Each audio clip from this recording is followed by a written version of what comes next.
almost like the Flashpoint, where it starts, one of the key matrix lines that will help shatter this status centralized system.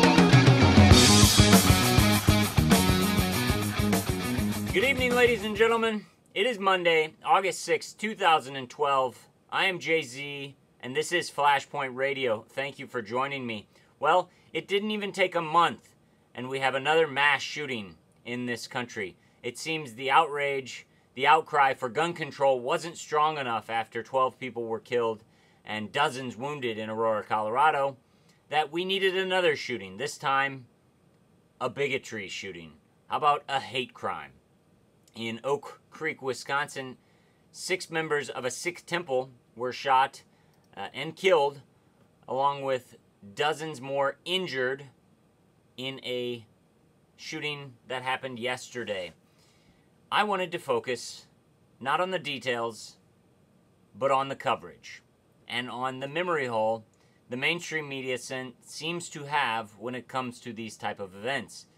I don't understand why you even interview people initially if you're going to just throw all of those initial interviews under the carpet and pretend they never happened. Let's go back to last month in Aurora, Colorado. If you haven't seen these, then it's news to you, but I hope you have. Sitting down to get my seat, I noticed that a person came up to the front row, to the front right, sat down, and as credits were going, I know it seemed like he got a phone call, and it seemed like he probably pried it open or probably did not let it latch all the way. Soon as the movie started, somebody came in, all black, gas mask, armor, and threw a gas can into the audience, and it went off, and then there was gunshots that took place. It's one eyewitness plainly stating that James Holmes, or whoever was the shooter, was let into the theater. He had an accomplice, according to this gentleman. But just so we don't just have one eyewitness account, let's look at one more. We don't know. We have ideas. From what we saw, he wasn't alone. He had someone with him because the second can of tear gas didn't come from his side.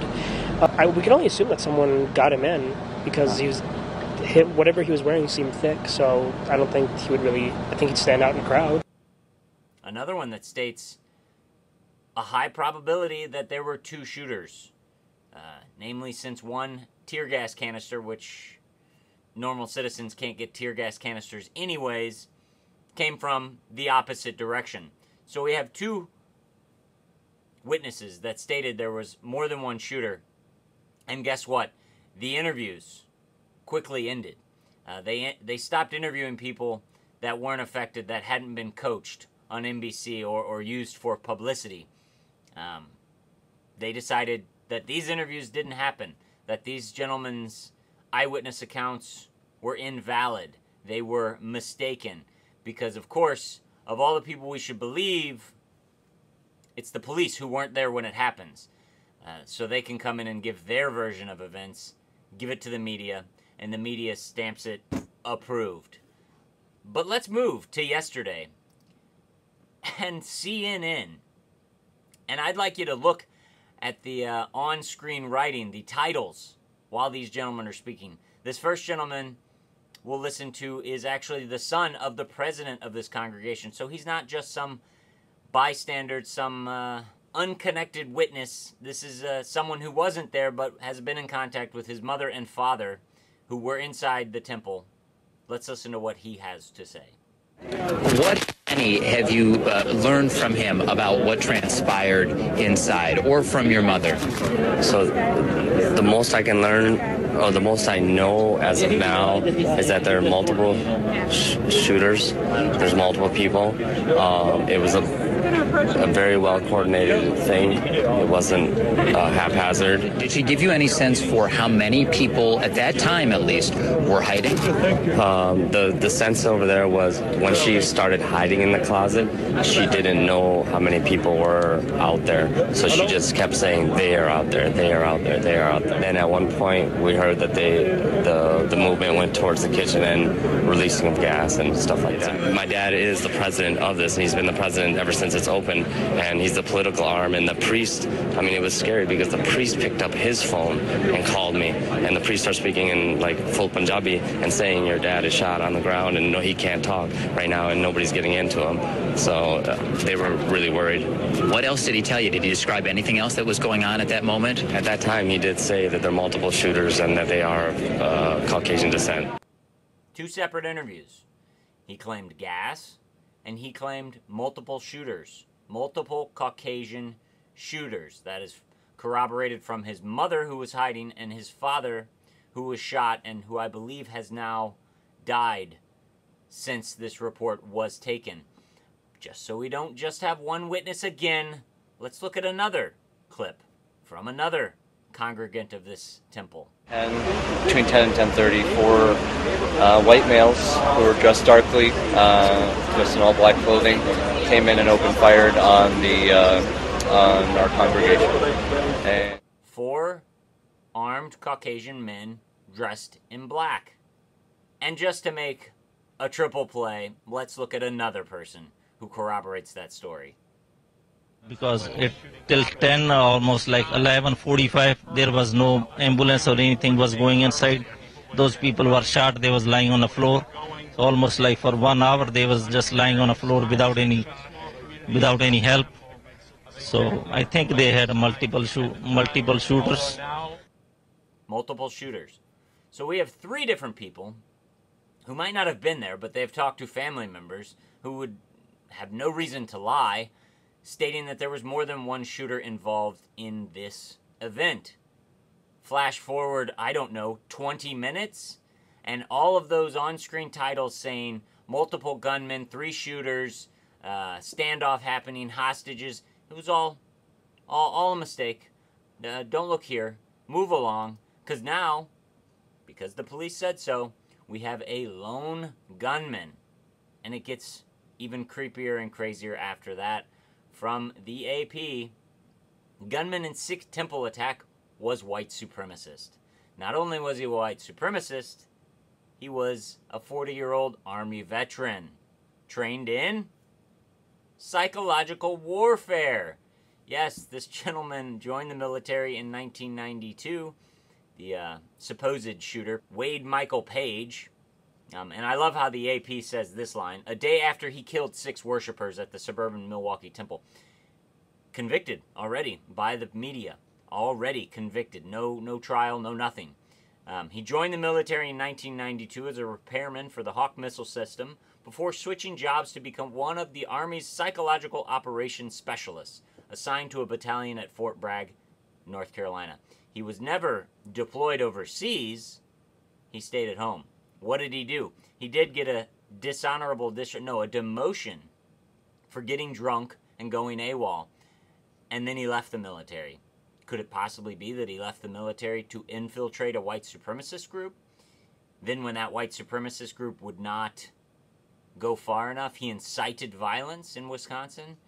Is it possible that there were 3 other shooters, and this is the gentleman that died, and the other 3 we're not even going to hear about them?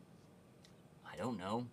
But if we stop asking questions, if we continue to just eat up the spoon-fed stories fed to us by our government and by the local authorities, we're going to get what we deserve. These people, these victims, deserve the truth. And I hope the media, locally and nationally, actually go on a mission to find the truth. They interview people who were there, people who said there were multiple shooters, and try to get to the bottom of this and not try to force this story into their own heads and to make them reimagine what actually happened to themselves. And finally, 2 other stories that connect the Aurora shooting and the Wisconsin shooting. Both stories from Infowars.com. This is from July 24th. Feds warned of theater attack in May. In June, the Public Intelligence website posted a DHS FBI bulletin warning that terrorists plan to attack theaters in the United States. Yep. In May, the FBI posted on their website a warning about theater shootings. 2 months later, we had a theater shooting. Flash forward, The Sikh shooting. DOJ and FBI warned of planned terror attack in April. Yes. Joseph Crawley, House Representative, wrote in a letter to Eric Holder, numerous reports have documented how those practicing the Sikh religion are often targeted for hate violence because of their religiously mandated turbans. Michelle Bachmann also said that the possibility of Sikh hate crimes being carried out under false pretenses of ignorance for the religious ideals of the Sikhs. Yes, so this was in June, Michelle Bachmann did this, and in April, the Department of Justice was sent a letter by Congress warning of violence against the Sikh religion. And then, miraculously, it happened.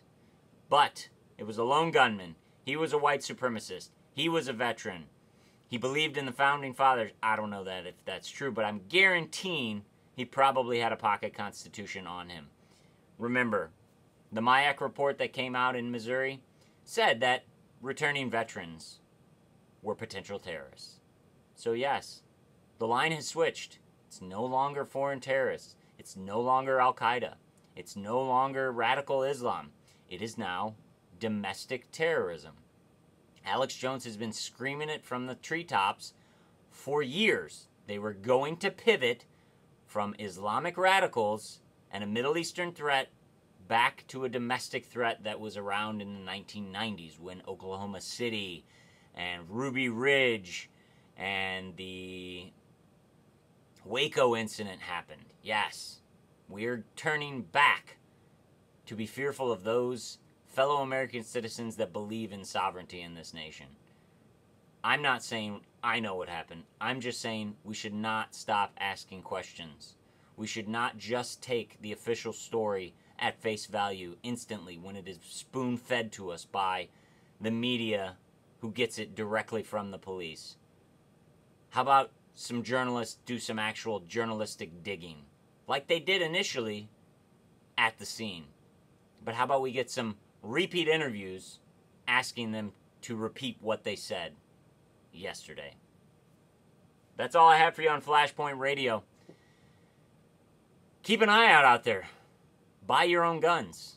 Carry them legally. It is your right. You need to protect yourself. Because guess what? The police are at least 3 minutes away. And a lot of people can die in 3 minutes. Thanks for watching. God bless. Keep your eyes to the sky. The poor folks labor keeps down here. They're the